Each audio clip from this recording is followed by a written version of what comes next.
Paz do Senhor novamente. Vamos ler em Gênesis 49, verso 3 e verso 4. Gênesis capítulo 49, verso 3 e o verso 4, onde está registrada a seguinte mensagem: Rúben, tu és meu primogênito, minha força e o princípio de meu vigor, o mais excelente em alteza e o mais excelente em poder. Inconstante como a água, não serás o mais excelente, porquanto subiste ao leito de teu pai, então o contaminaste, subiste à minha cama. Muito obrigado. Pode se sentar.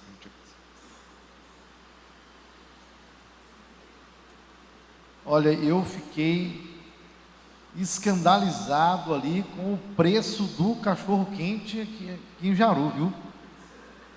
R$23. Eu fiquei pensando, não dá nem para chamar a varoa para comer não, porque se ela come 2, né? Que é isso? Já 50, né? É um negócio que fica pesado aí. Meu Deus do céu. Ainda bem que lá em Cuiabá é mais barato o negócio.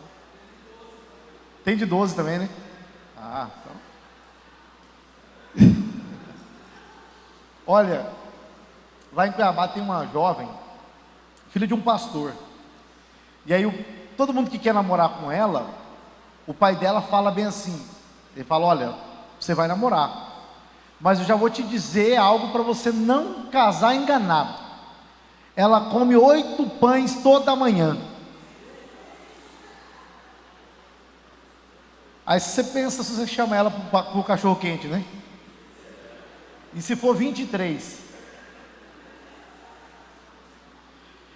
Bom, falando então sobre a nossa temática, pós-modernidade, a identidade.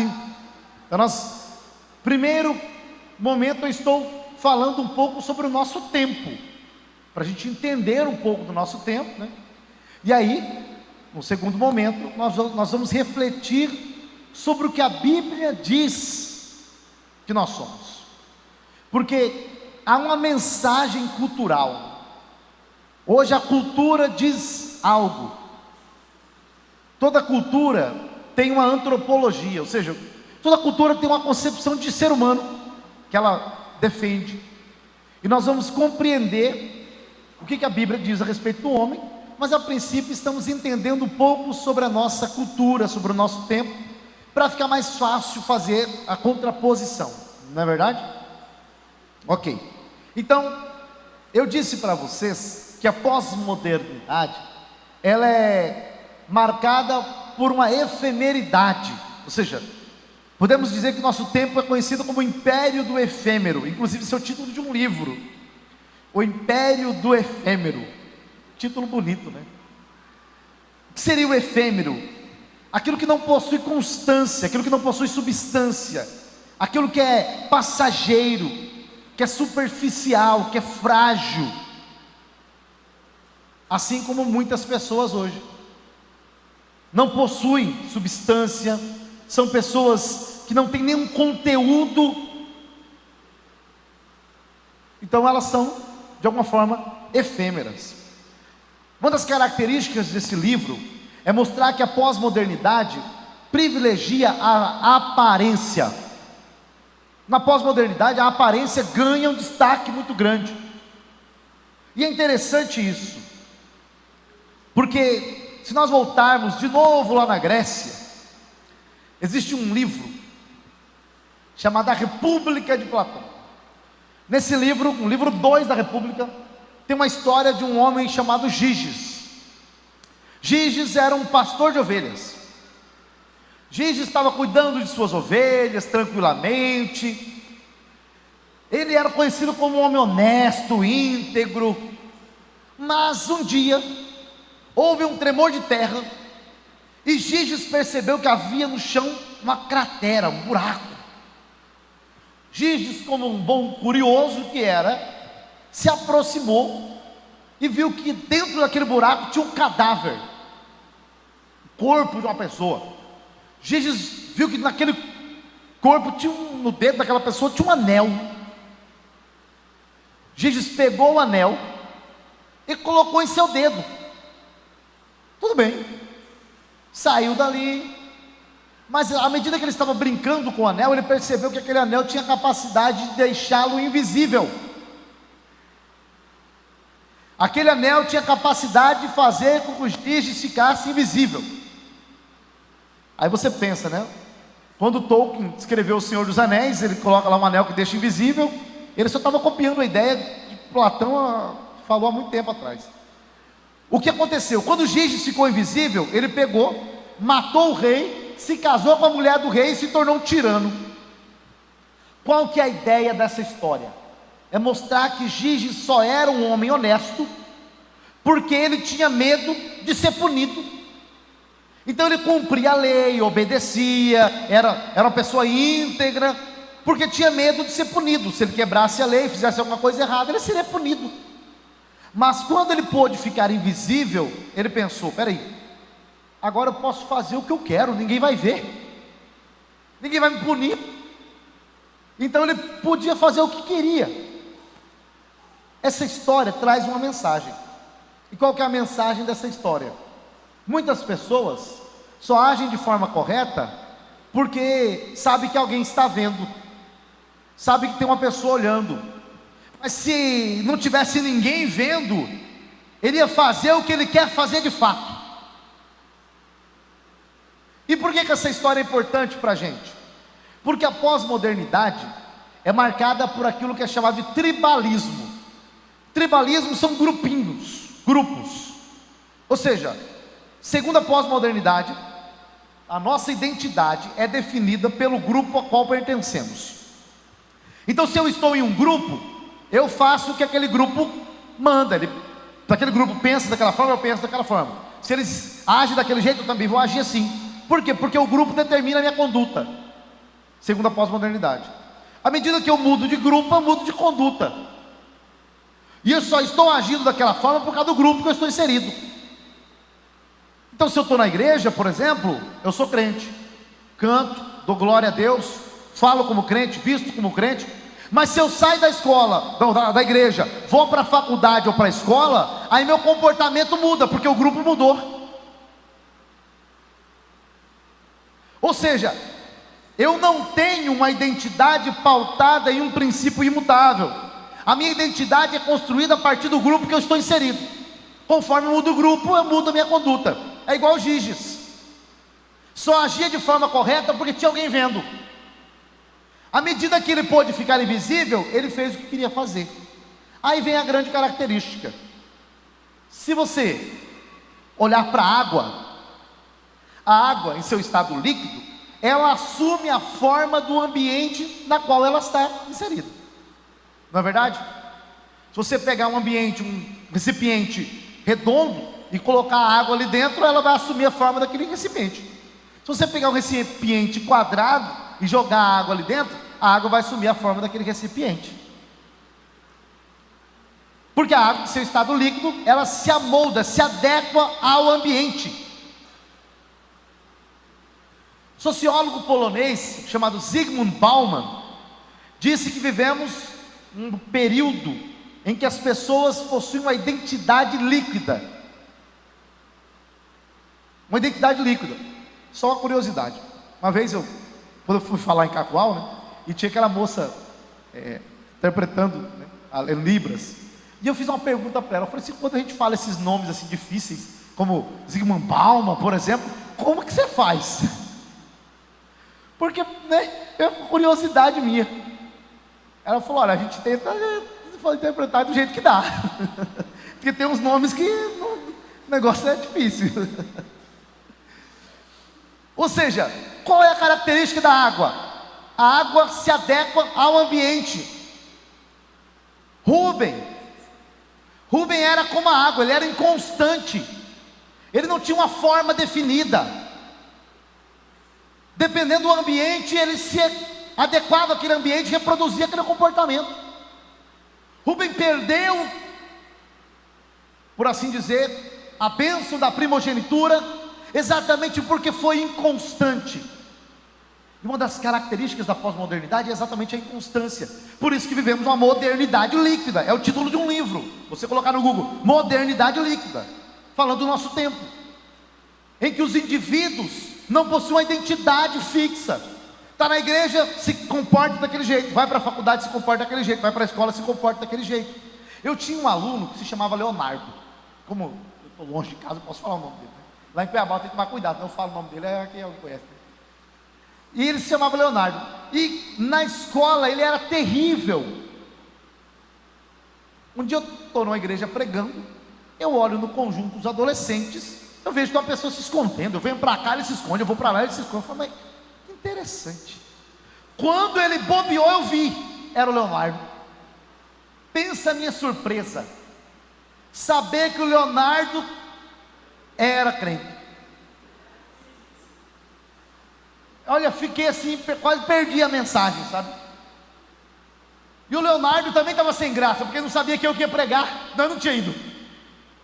Ele não tinha ido. Quando eu vi o Leonardo, eu falei, não acredito. O Leonardo xingava todo mundo. O Leonardo batia nos outros alunos. O Leonardo era terrível. A hora que eu olhei, eu falei assim, irmãos, estou vendo um aluno meu, Leonardo. Fica em pé, Leonardo, para todo mundo te ver. Olha, Leonardo, é meu aluno. No outro dia na escola, eu cheguei na aula, o Leonardo sentado quietinho, quietinho, sem graça. Aí eu falei, paz do Senhor, Leonardo. E ele quieto, sem graça, parecia um anjinho. Sabe por quê? Porque tem gente que quando está na igreja, ele se comporta como crente, ele fala como crente, ele se veste como crente, ele canta como crente, mas quando está lá na escola, na faculdade, lá no seu trabalho, ele se comporta como uma pessoa do mundo, como um pagão, porque ele é como a água, ele se adequa ao ambiente, ele não possui uma identidade de fato, porque o ambiente determina a maneira como ele vai se comportar. Mas deixa eu te dizer uma coisa, para entrar no céu, já tem que se comportar como filho de Deus aqui na terra. Só vai poder morar lá quem já se comporta como um cidadão dos céus, aqui nessa terra. O pastor leu o texto de Romanos 12, e toda vez que eu vejo esse texto, pastor César, eu me lembro da minha infância. Lá no Paraná, minha mãe gostava de fazer bolo, e aí eu e minhas irmãs, a gente brigava para ver quem ia pegar a tigela do bolo para ficar rapando ali, né, depois, que era uma coisa muito boa. Só que, imagina só, a forma onde você coloca a massa, a forma determina o formato do bolo. Se a forma for retangular, o bolo vai ser retangular. Se a forma for oval, o bolo vai ser, ou seja, a forma determina o formato do bolo. Paulo está dizendo que nós não devemos nos conformar, ou seja, o mundo não é a forma que vai determinar a maneira como você deve viver. O mundo não é a forma que vai determinar a maneira como a gente vai se comportar. Por quê? Porque nós não somos mais como água, nós não somos inconstantes. Agora quem está em Cristo Jesus, ele tem firmeza em Cristo, porque os pés dele estão na rocha. Isso é importante por quê? Por alguns fatores. Pensa bem, Gálatas 1,4 diz que Cristo morreu para nos desarraigar da era presente má, desse presente século mau, desse tempo mau. A ideia de desarraigar é a ideia de arrancar com raízes. A coisa que eu menos gostava no Paraná quando eu era criança, eu falei a coisa que eu gostava, né? Rapar tigela. A que eu não gostava, carpir o quintal. E ainda hoje não gosto, para começo de conversa. Só que a diferença é que hoje eu não carpo, porque eu não tenho mais quintal. Mas eu não gostava de carpir quintal. Mas minha mãe mandava eu carpir o quintal e eu escolhia, carpir o quintal ou apanhava, eu preferia carpir o quintal, né? E eu ia carpir. Só que o problema era, depois da primeira chuva, crescia tudo de novo. E aí o que acontecia? Tem que capim de novo. Chovia, crescia de novo. Por quê? A chuva vem, a planta, você cortou as raízes, continua na terra, a chuva vem, ela volta a crescer. Mas se você arrancar a planta com raízes, o que acontece com ela? Morre, né? Ela vai morrer. Se você arranca ela com raízes, ela morre. Por quê? Porque ela precisa estar com a raiz no solo para tirar os nutrientes, para ela poder sobreviver. Se as raízes dela não estão no solo, ela morre. Por quê? Porque aonde que ela vai tirar o nutriente, o alimento dela? Paulo está dizendo que as nossas raízes estavam fincadas neste mundo, mas Cristo Jesus veio e nos arrancou com raízes deste mundo.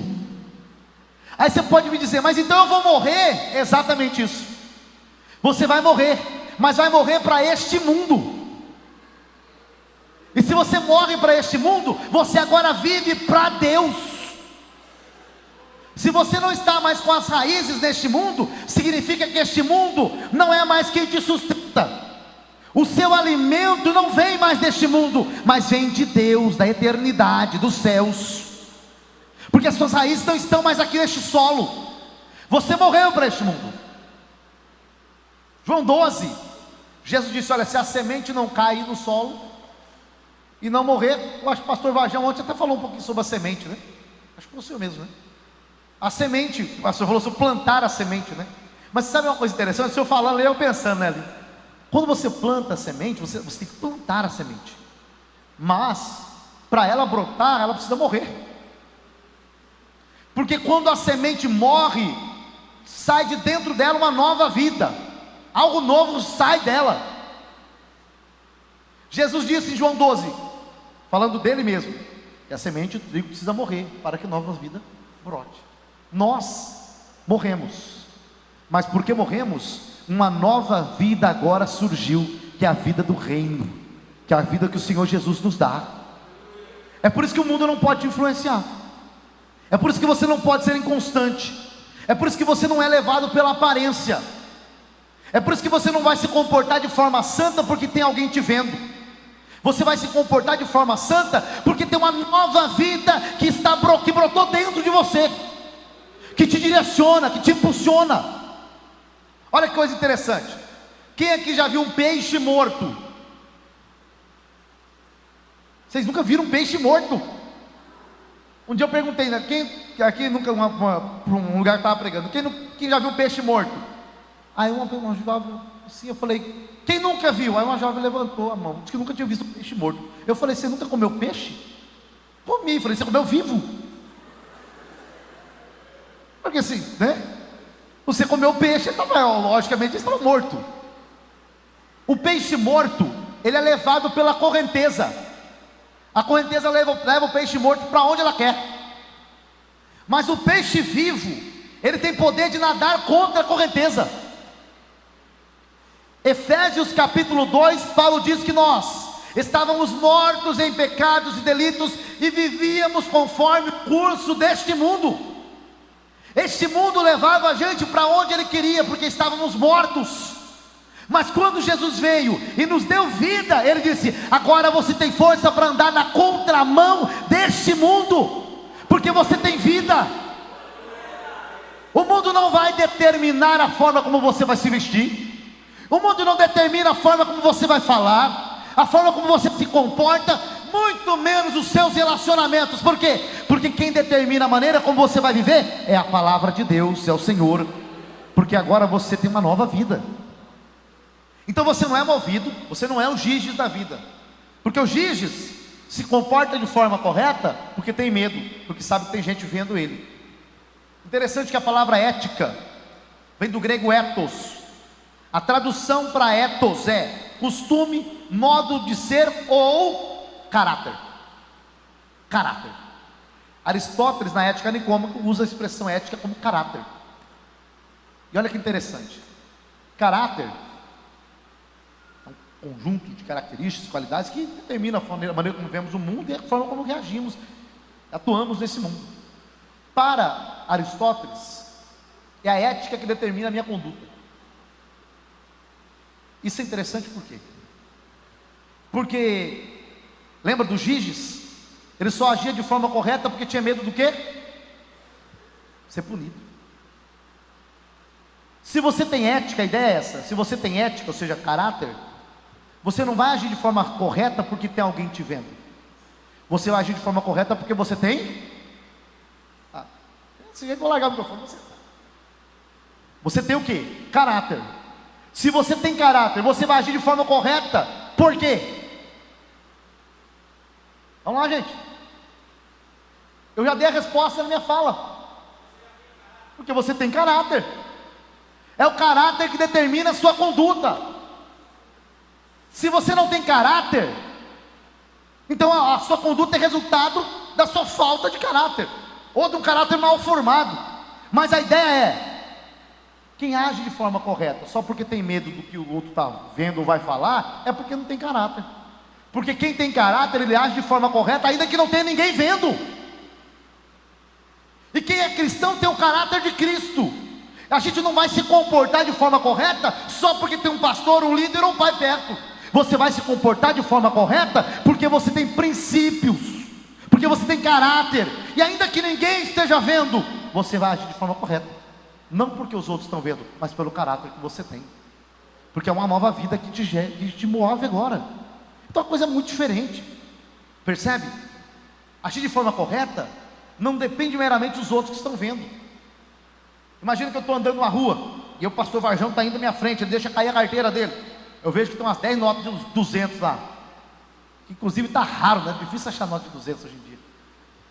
Ele cai a carteira dele, eu vou lá e pego. Falo, opa, e coloco no meu bolso. Aí de repente eu olho para o lado e tem um guarda me vendo. Aí eu falo, o guarda está me vendo. Eu corro, pastor, você deixou cair sua carteira aqui, ó. Pastor, muito obrigado, você é uma pessoa honesta. Eu não sou honesto. Eu só devolvi porque tinha alguém vendo. Eu só devolvi porque estavam me olhando. Eu só devolvi porque estava sendo filmado. O caráter cristão é: eu me comporto de forma correta, não porque os outros estão vendo. Eu me comporto de forma correta porque tem uma nova vida em mim. É a vida do reino em mim. Um dia eu estava aplicando uma prova na sala, e uma jovem crente se levantou, né? A crente, saia, ela terminou a prova, se levantou para entregar a minha prova. Quando ela se levantou, caiu um bolo de cola no chão, pá! Eu fiquei com vergonha. Aí eu falei assim, ó, caiu algumas anotações suas aí no chão, anotação. Era cola. Mas eu sabia que ela era crente, ela sabia que eu era crente, eu sabia de onde que ela era. Aí eu falei, as anotações caíram aí. Ela, é verdade, pegou a anotação. Você percebe? A sua conduta não deve ser determinada por aquilo que os outros estão vendo. A sua conduta não deve se pautar meramente pelo grupo no qual você está inserido. Aquele que nasceu de novo e tem a vida de Cristo, ele vai agir de forma correta, ainda que não tenha ninguém vendo, porque ele sabe que Deus contempla todas as coisas. A pós-modernidade é uma era de superficialidade, e alguns dizem que é uma geração miojo. Você sabe o que é miojo? Claro que você sabe o que é miojo, né? O miojo acho que dura em torno de 3 minutos para fazer, né? A gente, assim, ó, eu não sei vocês, mas hoje a gente acha que demora muito, né? Era para ser mais rápido. Já demora demais o miojo. Por quê? Porque a gente já não tem mais paciência para esperar. A geração miojo é uma geração que quer tudo instantâneo. A pós-modernidade é marcada por uma informação que segue a outra de forma tão rápida que a gente não aprende mais a esperar. Por isso que é chamado de geração miojo. E quando você vai para a Bíblia, você vê que é muito diferente. Vou te dar um exemplo. Deus manda o anjo Gabriel aparecer para Zacarias. Zacarias está no templo. Aí o anjo fala assim, Zacarias, o Senhor mandou te dizer que a sua oração foi ouvida. Maravilha. Deus ouviu a oração de Zacarias, que bênção. Qual é o problema nisso? Zacarias fala, Senhor, vou parafrasear aqui, né? Senhor, mas agora é tarde demais, né? Porque eu sou velho. Zacarias se casou com Isabel, queriam ter um filho. Ela era estéril. Quando que ele orou pedindo um filho? Quando eles se casaram, quando eles eram jovens, fortes. Mas passou muitos anos. Zacarias estava velho, Isabel também. Aí o Senhor falou: então, agora eu ouvi sua oração. Mas assim, depois de muitos anos, ouvi. Agora. Mas, Senhor, agora, sim. Por quê? Porque na verdade agora você vai ver o maior milagre. Porque mesmo você na idade que você tem, eu escolhi você para de você trazer um grande profeta à terra. Mas o tempo passou e ele achou que Deus não tinha ouvido. Deus ouve, mas às vezes Deus não responde na hora que você quer. Porque uma das virtudes cristãs é a perseverança, é a paciência, é saber esperar. Mas se a gente não quer esperar 3 minutos para fazer um miojo, você vai esperar Deus responder? Um dia eu estava no meu carro, indo, não sei para onde, estava para algum lugar. E aí eu orei, sim, falei: Senhor, por 2 orações que Deus respondeu rapidamente. 2. A primeira foi: Senhor, dai-me paciência. Foi rápido, na hora Deus respondeu assim. Deus deu paciência? Não, deu tribulação. Por quê? Porque a tribulação produz paciência. Romanos 5. Quando eu lembrei, pastor Varjão, eu falei: não, Senhor, tá bom assim, eu não preciso de paciência não, eu estou muito calmo. Já era tarde demais. A tribulação veio rapidinho. A outra oração que Deus ouviu rápido, qual foi? Eu falei assim: Senhor, tira da minha vida tudo aquilo que me impede de te servir. Mas parece que Deus ouviu na hora. E Deus tirou mesmo, mas veio rápido. Aí depois eu me arrependi.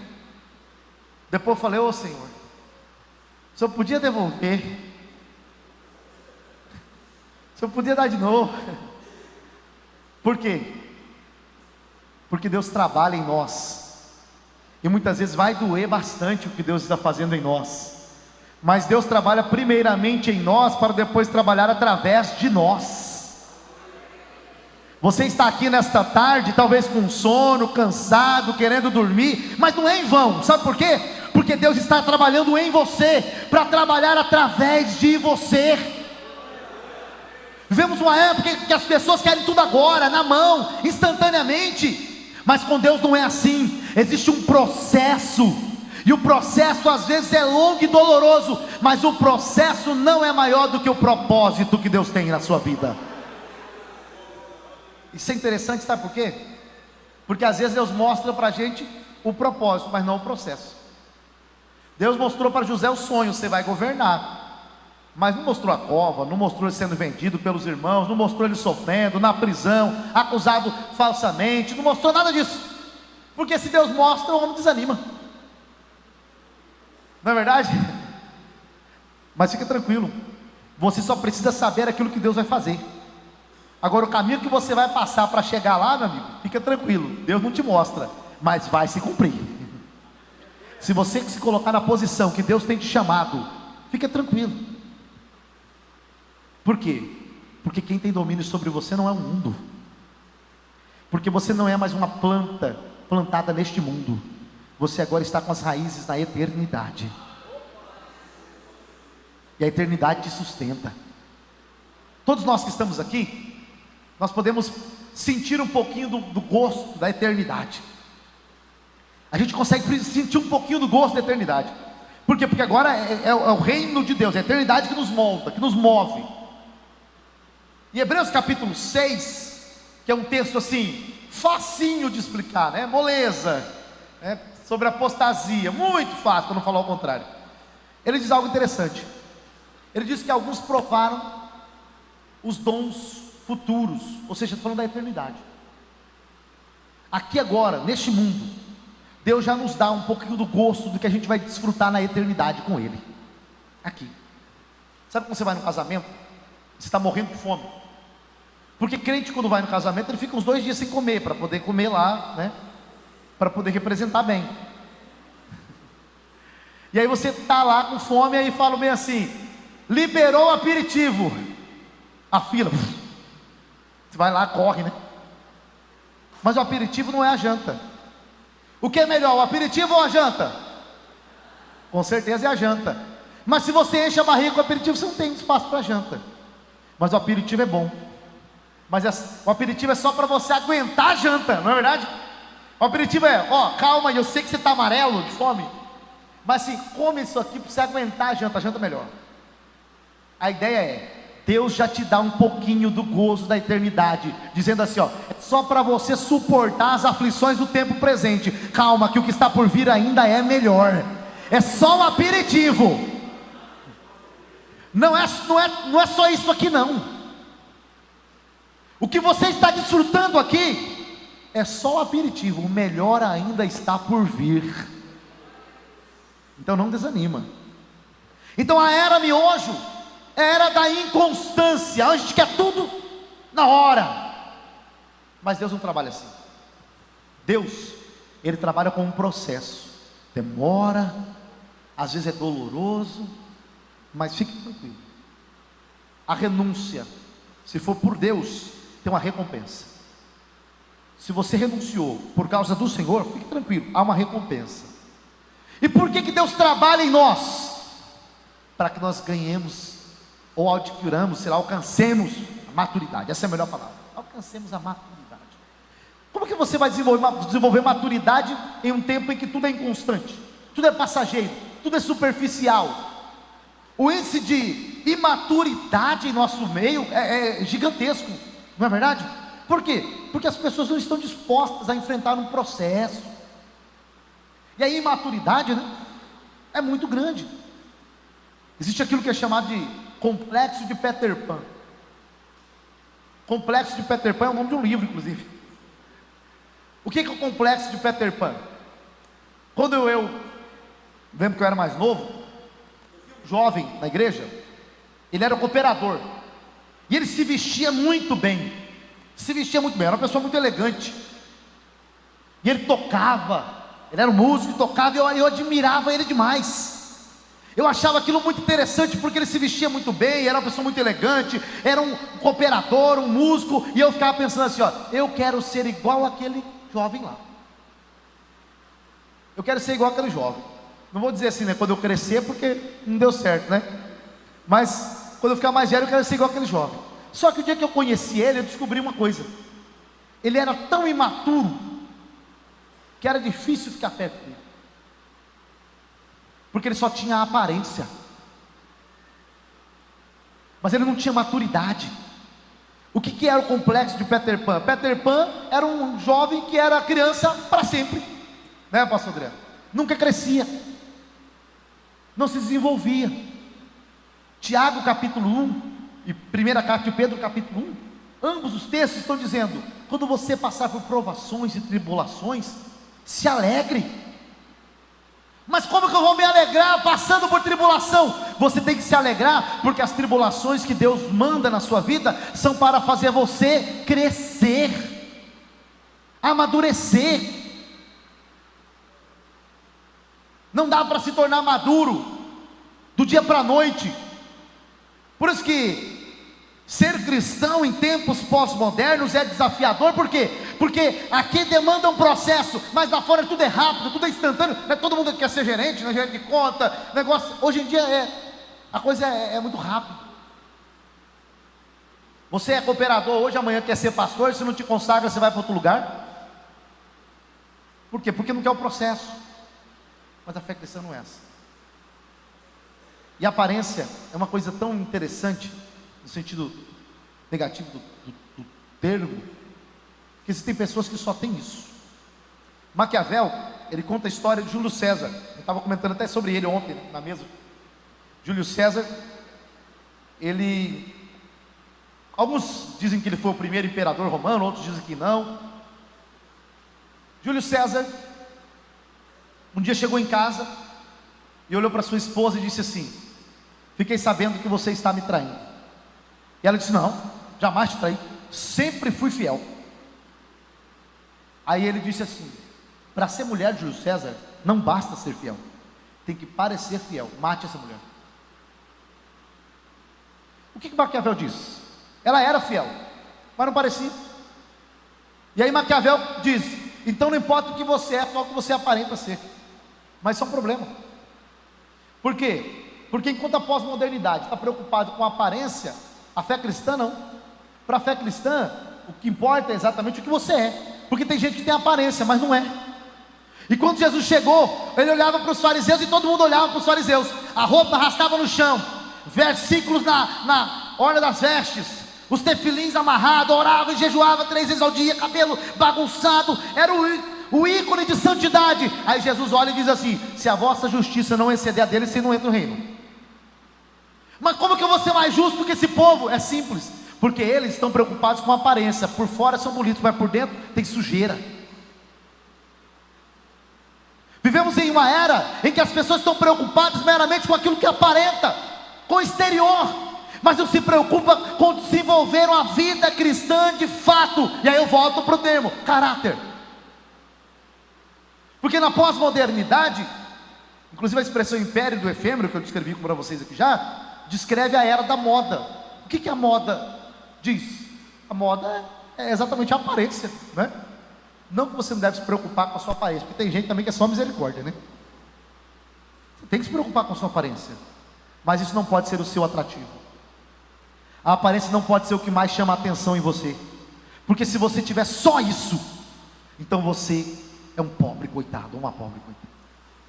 Se a aparência for a única coisa que faz você se destacar, eu tenho dó de você.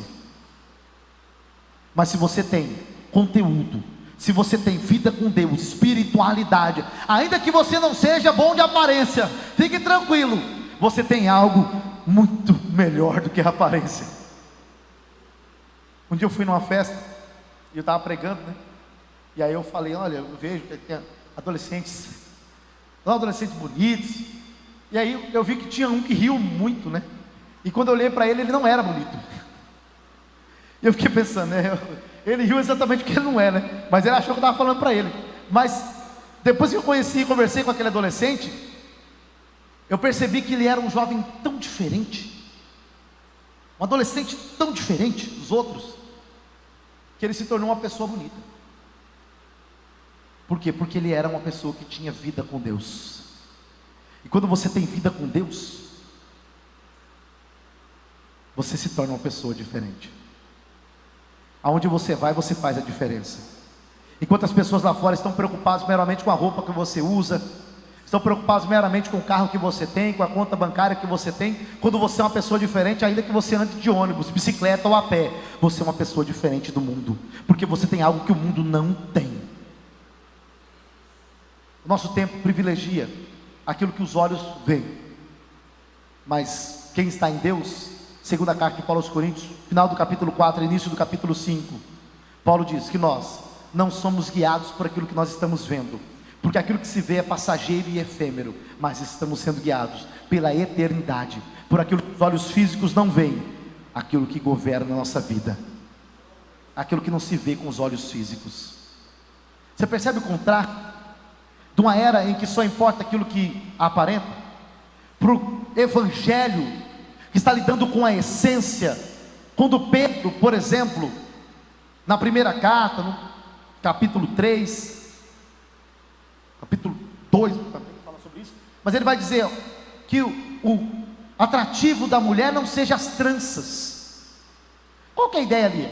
Ninguém pode ter trança, porque está em pecado. Não, a ideia não é essa, embora uma época houve esse entendimento, mas não é isso. O que Pedro está dizendo é que aquilo que faz com que você se destaque não deve ser a sua aparência, porque a aparência passa, a aparência muda.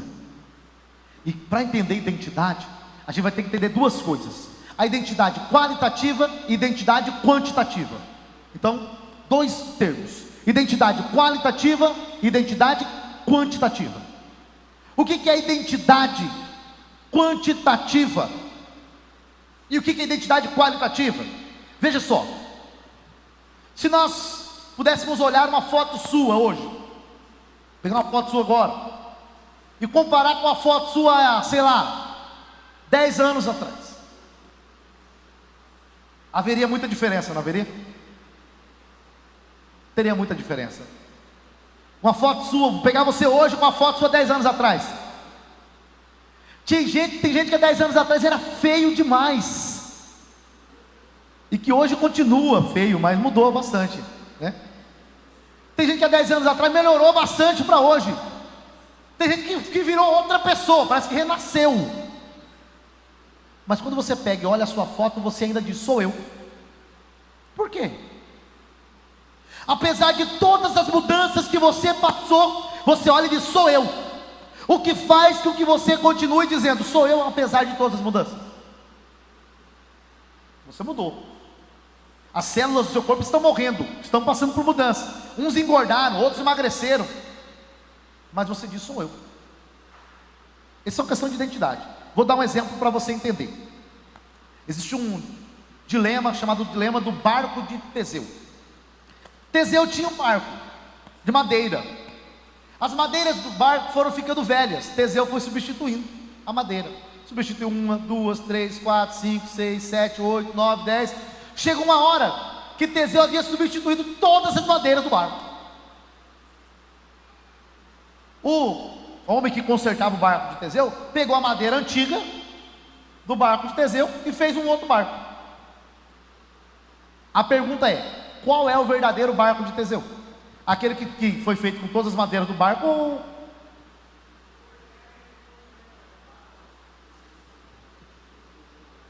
Aí, diz que os dois são barcos de Teseu e nenhum é barco de Teseu. Não está errado, não. Você está entendendo por que é uma pergunta difícil? Porque para saber qual era o verdadeiro barco de Teseu, eu teria que responder: o que permaneceu sendo o mesmo apesar de toda a mudança? A resposta é muito simples: nada. Por quê? Porque tudo foi mudado. Mas com você não é assim, porque você não é um barco. Porque no barco você só tem coisas materiais, mas em você existe algo além da matéria. Está entendendo? Se existe algo além da matéria, existe algo em você que, apesar de todas as mudanças, permanece o mesmo. Vocês estão me compreendendo? Porque assim, eu entendo tudo o que eu falo. Quando eu explico, eu entendo muito bem. Mas às vezes outras pessoas não entendem, né? Eu acho fácil entender as coisas que eu explico, mas as outras pessoas ainda não acham. E eu espero que você esteja achando também. Fácil de entender. Você percebe a diferença? A identidade numérica e a identidade qualitativa estão ligadas a dois aspectos. Primeiro, aquilo que muda em você. Segundo, aquilo que não muda em você. Por isso que nós vamos entender um pouco mais sobre identidade na pós-modernidade. Porque a pós-modernidade diz que só há mudança, só há transformação. Para a pós-modernidade só existe o fluxo constante das coisas. Mas será que isso é verdade? Será que só tem mudança? Será que só há transformação? Será que você não é mais a pessoa que você era quando saiu de casa? Eu saí de casa e eu era uma pessoa, agora eu sou outra. Por quê? Porque eu ouvi essa fala aqui, a fala do pastor Silas, e isso me mudou. Agora eu sou outra pessoa. Existe até uma brincadeira que se faz, né? Diz que o homem foi preso, prenderam ele porque tinha cometido um crime há 20 anos atrás. Ele falou: não, mano, ela era outra pessoa. Aquele homem que cometeu o crime lá tinha apêndice, eu não tenho mais. Aquela tinha cabelo, eu não tenho mais, eu mudei, sou outra pessoa. Esse argumento cola? Não. Porque apesar de todas as mudanças, existe algo em você que permanece o mesmo, que faz com que você seja a mesma pessoa. E aí, você pode me perguntar: tá bom, mas o que é? Na outra fala a gente vai entender o que é, né, pessoal? No outro momento a gente vai compreender o que permanece o mesmo e qual é a diferença entre identidade qualitativa e quantitativa. Por agora, eu agradeço esse momento e devolvo a minha oportunidade. E aí na outra fala, a gente vai ver o que vai acontecer, né?